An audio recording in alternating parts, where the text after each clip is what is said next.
میں نے چاہا کہ یہ بھی کلیئرٹی ہو. بعض لوگ آج کل توحید کو اس طرح خالص کرنے لگ گئے ہیں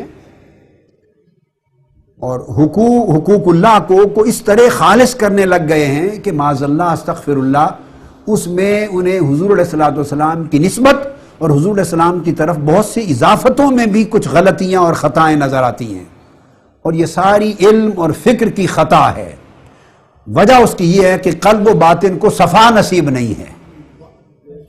قلب و باطن کو جب صفا نصیب نہ ہو تو ذہن رسا نہیں ہوتے. ذہن کی رسائی قلب اور باطن کی صفائی کے بغیر نہیں ہوتی.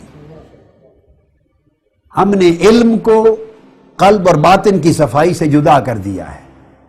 تو علم جب صرف یہاں جنم لے گا کھوپڑی میں، جب علم صرف کھوپڑی میں جنم لے گا دماغ میں، اور اس کا کوئی رشتہ اور تعلق قلب کے چشمے کے ساتھ اور روح اور باطن کے چشمے کے ساتھ نہیں ہوگا، تو پھر وہ جتنا تبحر لیا پھرے اور جتنے دلائل اس کے پاس ہوں، جتنا حسن بیان ہو، حسن استدلال ہو، جو کچھ بیان کرتا پھرے، حسن اظہار ہو، اس وقت تک وہ جو بیان کرے گا وہ اندھیرا کریٹ کرے گا، گمراہی کریٹ کرے گا.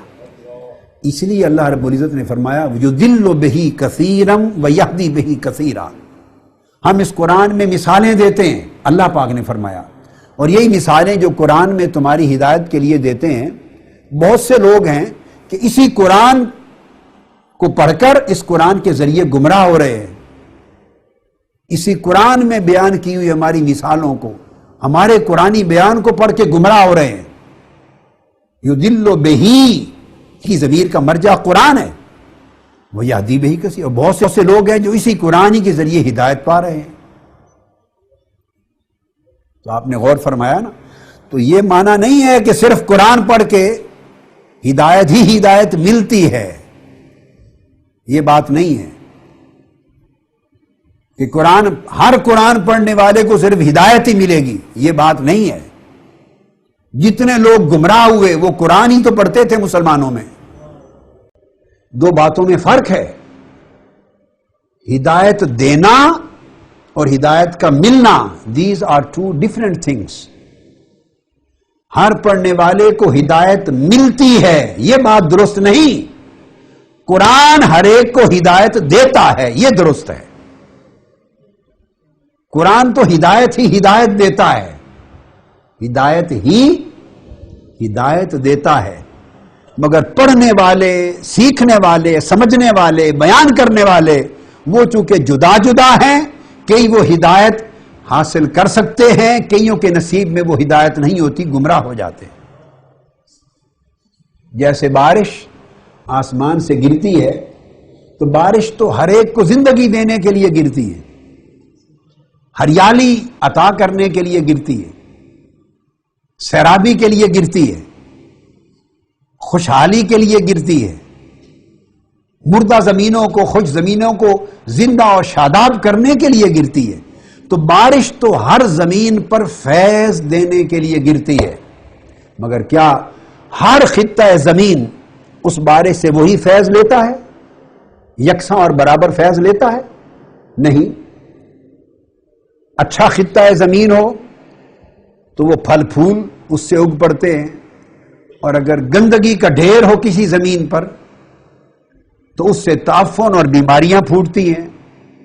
اور پتھریلی زمین ہو تو وہی پانی بہہ جاتا ہے، کچھ بھی نہیں اگتا. آپ نے دیکھا. تو قرآن کی مثال بھی ایک بارش، فیضان ربانی کی بارش ہے، مالا اعلیٰ کے علوم اور معارف کی بارش ہے، الہامات الہیہ کی بارش ہے. قرآن سے وحی الہی سراپا فیض ہے، فیضان الوہیت اترتا ہے، ہر دل کی زمین پہ گرتا ہے قرآن کا فیض بارش بن کر. مگر جن کے دلوں کو صفائی نصیب ہے،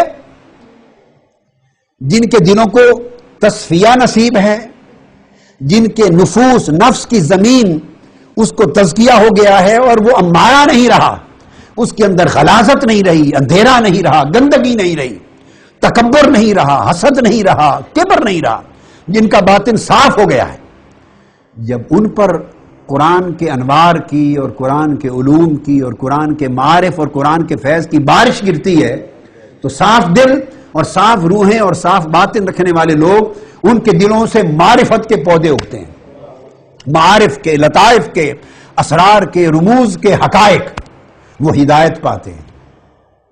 اور جن کے نفس سٹل گندے ہیں، جن میں غلاظتیں ہیں، عبادت کا نور نہیں ہے، تقوی کا نور نہیں ہے، سجدہ ریزیوں کا نور نہیں ہے، زہد اور ورع کا نور نہیں ہے، جن کی آنکھوں نے خدا کے حضور ابھی رونا نہیں سیکھا اور جن کے دلوں نے لرزنا نہیں سیکھا، اور جو خدا کے حضور اندھیروں میں کھڑے ہو کر اس کی سراپا بندگی کا پیکر نہیں جو لوگ بنے، جنہوں نے اللہ سے اپنا روحانی رشتہ اور ناطہ نہیں جوڑا، صرف کتابوں سے رشتہ جوڑا ہے، لغت سے جوڑا ہے، منطق سے جوڑا ہے، فلسفے سے جوڑا ہے، علم ظاہری سے جوڑا ہے، بولنا سیکھا ہے، اور باطن ان کا اندھیرے میں ہے سٹل، نہ کسی کی صحبت میں بیسے، نہ فیض صحبت لیا، نہ انوار لیے، نہ باطن لیا، نہ قرآن عطا کرنے والے پیغمبر کے مرکز نبوت سے دل کو جوڑا، وہاں سے تو کٹے ہوئے ہیں، نہ ادھر توسل کا رشتہ ہے، نہ شفاعت کا رشتہ ہے، نہ توجہ کا رشتہ ہے، نہ التفات کا رشتہ ہے، نہ صبح و شام بارگاہ مصطفیٰ کی طرف ملتفت ہونے کا رشتہ ہے۔ انہوں نے تو رشتہ ہی کاٹا ہوا ہے، صرف عقل ہی عقل ہے اور کتاب ہی کتاب ہے اور علم مادی ہے، فکر ہے، نظر ہے، منطق ہے، فلسفہ ہے، دلائل ہیں، اور جن کے دل اندھے